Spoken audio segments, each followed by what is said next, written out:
Ya, kenapa makin kita kencang ibadah, ada yang bagus, ada yang sampai gila, hilang jiwa, ya, bahkan tersesat, bahkan meniadakan diri, mendolimi diri. Dan ada yang ibadah makin kencang, makin bagus, dan makin sejuk, makin damai, bahkan makin cemerlang. Di mana letak posisinya kesalahan? Ya, seseorang yang belum mengenal akan dirinya, ya, boleh ibadah tapi jangan terlalu kencang dulu, ya, sampai bisa menemukan diri, ya, sejati dirinya, baru bisa digaspol. Itu akan menemukan kedamaian, ketenangan, bahkan, ya, kecerdasan diri.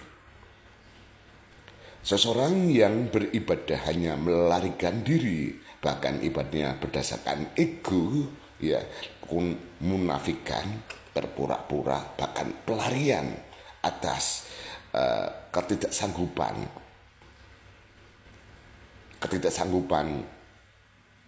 menerima realita dirinya, pasti berpotensi gila.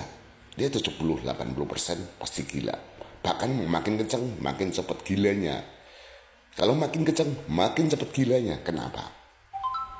Seseorang yang beribadah, ia berpusat di berlandasan duduk di poros luar, pasti berpotensi mendolimi, meniadakan, menjauhkan kepada dirinya, lari dari kenyataan, dan berpotensi untuk menjadi sakit gila karena jauh dari dirinya. Makin kencang ibadah makin gila karena dia duduk di poros luar. Dan ada juga yang seorang yang makin kencang ibadah makin bagus, makin damai, makin tenang, makin sejuk. Contohnya apa? Sufi. Karena dia udah tahu porsi dirinya dan duduk di inti porosnya, ibadahnya makin menghantarkan dia, makin menyatu dengan ilahinya. Itulah ibadah bagus. Gak ada kata ibadah yang gak bagus, karena kita dituntun untuk pulang. Tapi kita harus tahu duduk di mana kita saat beribadah.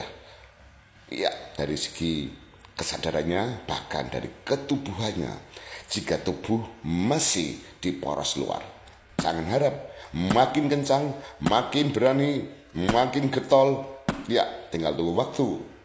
Kegilaan menunggu, hilang jiwa, hilang ingatan.